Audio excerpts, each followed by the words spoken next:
রয়েছে মাত্র আর 5টা দিন। এখন কিন্তু প্রত্যেকটা বিষয়ের জন্য আর একদিন করে সময়ও তোমার কাছে নেই। সুতরাং বুঝতেই পারছো যে এই সময়টাকে ঠিক কিভাবে তোমাকে কাজে লাগাতে হবে, সেই টেকনিকটা যদি তুমি অ্যাপ্লাই না করো তাহলে কিন্তু একটু সমস্যা আছে, একটু চাপ সৃষ্টি হবে। যাতে তুমি চাপ মুক্ত থাকতে পারো, তাই আজকের এই ছোট্ট উপস্থাপনায় তোমাদের জানাতে চলে এসেছি বেশ কিছু টেকনিকের কথা, যেগুলো তুমি কিন্তু অ্যাপ্লাই করবে না। যে কাজগুলো তুমি করবে না এই শেষের 5টা দিন, কোন কোন কাজগুলো থেকে নিজেকে বিরত রাখতে হবে সেগুলো জানিয়ে দেবো। তারই সঙ্গে সঙ্গে জানাবো অবশ্যই কোন কোন কাজগুলো তুমি করবে। তাহলে এই দুরকম কথাই কিন্তু এখন তোমাকে জানাতে চলেছি, তাই ভালো করে শুনে নাও এবং বুঝে নাও যে এই 5টা দিন তোমাকে ঠিক কিভাবে চলতে হবে। প্রথমেই বলি, তোমার নতুন যা কিছু রয়েছে সেরকম কোনো কিছুতে তুমি আর আলাদা করে হাত দেওয়ার চেষ্টাও করো না। নতুন কিছু বলতে, যদি তোমার সিলেবাসের কোনো একটা পার্ট ইনকমপ্লিট রয়েছে, এখনো পর্যন্ত তুমি সেরে উঠতে পারোনি, তাহলে সেই জায়গাটা একেবারেই হাত দেওয়া নয়। তাছাড়া নতুন কোনো বই হঠাৎ করে তুমি হাতে পেয়েছো, এখন কিন্তু সেটা টাচ করার চেষ্টাও করো না। কারণ কোনো একটা নির্দিষ্ট ব্যাপারে নানান রকম তথ্য বিভিন্ন বইতে বিভিন্নভাবে থাকে। তুমি একটা বই সারা বছর ধরে পড়ে এসেছো, আর এখন নতুন যে বইটা দেখলে সেখানে অন্য রকম তথ্য হয়তো পেলে, কিছুটা হয়তো এদিক ওদিক রদবদল থাকতেও পারে, তাহলে সেটা কিন্তু তোমাকে সমস্যায় ফেলবে। তুমি দ্বন্দ্বের মধ্যে পড়ে যাবে আসলে কোনটা ঠিক। তাই নতুন কোনো কিছু একেবারে টাচ নয়। প্রথম তোমাকে এটা তুমি একেবারে করবে না। দ্বিতীয় যে জিনিসটা করবে না সেটা হচ্ছে যে যখন তুমি পড়তে বসছো সেই সময়টা শুধুই পড়াশোনার জন্য বরাদ্দ রাখো, আদার্স কিছু নয়। এই কয়েকটা দিন সোশ্যাল মিডিয়া থেকে সম্পূর্ণভাবে নিজেকে বিরত রাখো।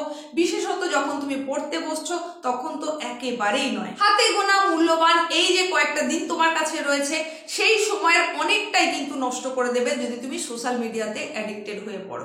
কারণ ওটা অবশ্যই একটা অ্যাডিকশনের জায়গা, তাই সেটা থেকে নিজেকে দূরে রাখো। হাতের কাজ থেকে অনেকটা দূরে তোমার ফোনটা রাখো, তাহলে কিন্তু তুমি এখান থেকে নিজেকে রিকভার করতে পারবে, অ্যাডিকশনটা কমে যাবে এবং অধিকাংশ সময়টা তুমি শুধু পড়ার জন্যই ব্যয় করতে পারবে। তাই সোশ্যাল মিডিয়া একেবারেই নয়। থার্ড যে টেকনিকটার কথা বলবো, যেটা তুমি করবে না, অযথা অকারণে বা কারণে কারোর সঙ্গে বাক বিতণ্ডায় জড়িয়ে পড়বে না। বাড়ির ছোট থেকে বড় যারই সঙ্গে হোক না কেন, তোমার অপছন্দের কোনো একটা কাজ হয়তো কেউ করে ফেলেছে, তুমি ভীষণভাবে রেগে গেছো, সেই কারণে যদি তুমি বাকবিতণ্ডায় জড়িয়ে পড়ো, কথা কাটাকাটি শুরু হয়ে যায়, তখন কিন্তু তোমার মস্তিষ্ক চঞ্চল হয়ে পড়বে। অনেকটা সময় ধরে ওই অ্যাংজাইটিটা তোমার মধ্যে থেকে যাবে, যেটার ইম্প্যাক্ট তোমার পড়ার ওপর পড়বে। তুমি মনটাকে স্থির করতে পারবে না, পড়ার সময়ের অনেকটা অংশ কিন্তু নষ্ট হয়ে যাবে। তাই অকারণে কারোর উপরে চিৎকার চেঁচামেচি নয়, ঝগড়া বাক বিতণ্ডা নয়, খুব শান্ত মেজাজে থাকার চেষ্টা করো। 4 নম্বর যেটা তুমি একেবারেই করবে না সেটা হচ্ছে যে কোন অংশটা তোমার একটু কমজোর রয়েছে, কোন অংশটা এখনো শেষই হয়নি, কোন অংশটা এখনো টাচই করে উঠতে পারোনি, এই জায়গাগুলো নিয়ে একটু কম ভাবনা ভাবো। আর আমি বোধহয় পারবো না, বোধহয় ফেল করে যাব, বোধহয় এই হবে পরীক্ষা, বোধহয় খুব খারাপ হবে, রিলেটিভদেরকে কি বলবো, নিজেকে কি বলবো, টিচাররা কি বলবেন, পাড়ায় কি বলবে, এই সমস্ত কথাগুলো এখন কিন্তু মাথায় আনলে একেবারেই চলবে না। এখন এগুলো মাথার থেকে একেবারে দূরে রাখো। কারণ এই সমস্ত চিন্তা ভাবনা যখনই তুমি বেশি বেশি করে ভাববে, তোমার মধ্যে আরো অনেক বেশি নেগেটিভিটিতে ভরে যাবে, তখন তোমার মন আরো খারাপ হতে থাকবে, তুমি আরো হতাশায় ভুগতে থাকবে। তখন কিন্তু পড়াটা তুমি পড়লেও আত্মীকরণ হবে না, তোমার মাথায় ঠিকঠাক ভাবে ঢুকবে না। তাই এই কথাগুলো আর ভাবা চলবে না। তার পরবর্তী যে কাজটা তুমি করবে না সেটা হচ্ছে একটানা অনেকটা সময় ধরে তুমি পড়তে বসবে না।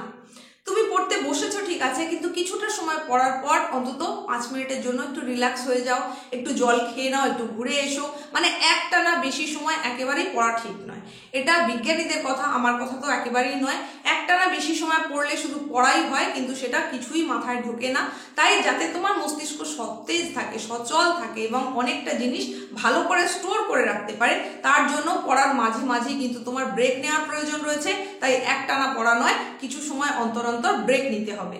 ব্যাস, এই যে কাজগুলোর কথা বললাম এগুলো তুমি একেবারেই করবে না। আর এখন যেগুলো বলবো সেগুলো হচ্ছে তোমাকে করতে হবে। তাহলে কোন কোন কাজগুলো তোমাকে এই কয়েকটা দিন করতে হবে সেটা হচ্ছে, তোমাকে আগে ঠিক করে নিতে হবে যে তোমার কোন সময়টা পড়তে ভালো লাগে, তোমার জন্য অ্যাক্টিভ আওয়ার কোনটা, তোমার মাথা কখন বেশি মাত্রায় পড়াটাকে নিতে পারে, পড়তে ভালো লাগে, তোমার কোন সময়টাকে তুমি বেশি বেশি পড়লে মনে রাখতে পারো, সেই অ্যাক্টিভ আওয়ারটা তোমাকে খুঁজতে হবে এবং সেই সময়টাকেই কাজে লাগাতে হবে।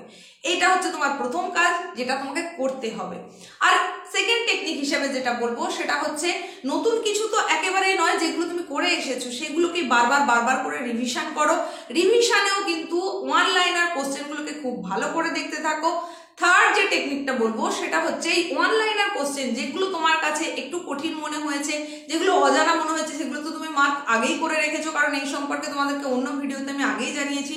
সেই মার্ক করা কোশ্চেনগুলো একটু লেখার চেষ্টা করো। একবার তো পড়ে নিচ্ছই, পড়ার পরে তুমি সেগুলোকে আবার লেখার চেষ্টা করো। যে জিনিসটা তুমি লিখবে সেটা কিন্তু তোমার অনেক বেশি সময় পর্যন্ত মনে থাকবে। তুমি এটা মাথায় রাখো যে একবার লেখা মানে সেটা 10 বার পড়ার সমান। সুতরাং শুধু তুমি পড়েই যাচ্ছ সেটা যত না কাজের হচ্ছে, পড়ার পাশাপাশি যদি তুমি কিছুটা করে লেখো তাহলে সেটা কিন্তু অনেক বেশি কার্যকরী হবে। পরবর্তী যে কৌশলটা তোমাকে নিতে হবে এই কয়েকটা দিনের জন্য, সেটা হচ্ছে অবশ্যই পরিমিত খাবার খেতে হবে, বাড়ির খাবার খেতে হবে, সহজ পাচ্য খাবার খেতে হবে, আর পরিমিতভাবে ঘুমটাও কিন্তু প্রয়োজন রয়েছে।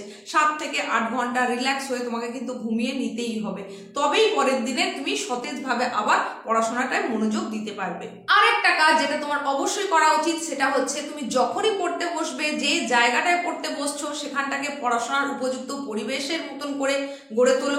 মানে এক গাদা বই খাতাপত্র যখনই তুমি আশেপাশে ছড়িয়ে ছিটিয়ে রাখবে তখনই তোমার কাছে একটা বার্ডেন মনে হবে।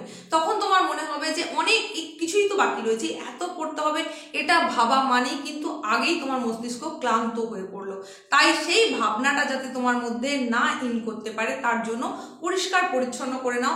যে জিনিসটা তুমি পড়তে চাইছো, যে সাবজেক্টটা পড়তে চাইছো, শুধু সেই বিষয়ক একটা বই বা একটা খাতা তুমি হাতের কাছে রাখো। আর খুব সামান্য জিনিস, যেটুকুনি তোমার না রাখলে নয়, সেই কয়েকটা জিনিস তুমি হাতের কাছে রাখো। একসঙ্গে সমস্ত সাবজেক্টের বই, সমস্ত সাবজেক্টের খাতা যখন ডাই করা থাকবে তোমার পাশে, তখন কিন্তু তুমি এমনিই ক্লান্ত হয়ে পড়বে, পড়ার ইচ্ছেটুকু চলে যাবে। আর এই যে কথাগুলো তোমাদের বললাম যে শেষের এই কয়েকটা দিন তুমি কোন কোন কাজ করবে না, কোন কোন কাজ করবে, সেগুলোর পাশাপাশি বলি, যখনই তুমি একটু ফ্রি পাচ্ছ তখন তুমি এমন কিছু কাজ করো যেটা তোমার ভালো লাগে করতে। সেটা হতে পারে ছবি আঁকা, যদি তুমি খুব প্যাশনেবল হয়ে থাকো সেটাও তুমি করতে পারো। মানে তোমার মনটাকে কিছুটা রিল্যাক্স রাখতে হবে, চাপ মুক্ত রাখতে হবে। তার জন্য তুমি কিছু মিউজিক শুনতে পারো, যেটা তোমার ভালো লাগে, রিল্যাক্সিং মিউজিক তুমি কিছু শুনতে পারো, বা ছোটদের সঙ্গে যদি গল্প করতে পছন্দ হয় সেটাও তুমি করতে পারো। 1 সপ্তাহ বাকির এই পরীক্ষা, এটা ভেবে ভেবে সারাক্ষণই রুমের মধ্যে বন্দি হয়ে থাকতে হবে, সারাক্ষণই বই পড়তে হবে, এটা কিন্তু নয়।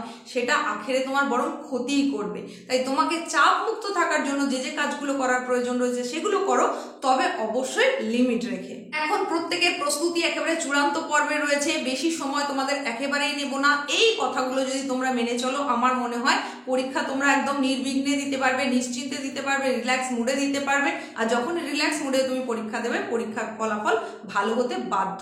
প্রত্যেকের জন্য অনেক ব্লেসিংস থাকলো, প্রত্যেকের পরীক্ষা খুব ভালো হোক। এই পর্যন্ত বলে আজকের মতো এখানে শেষ করলাম। দেখা হচ্ছে নতুন কিছুর সঙ্গে খুব তাড়াতাড়ি।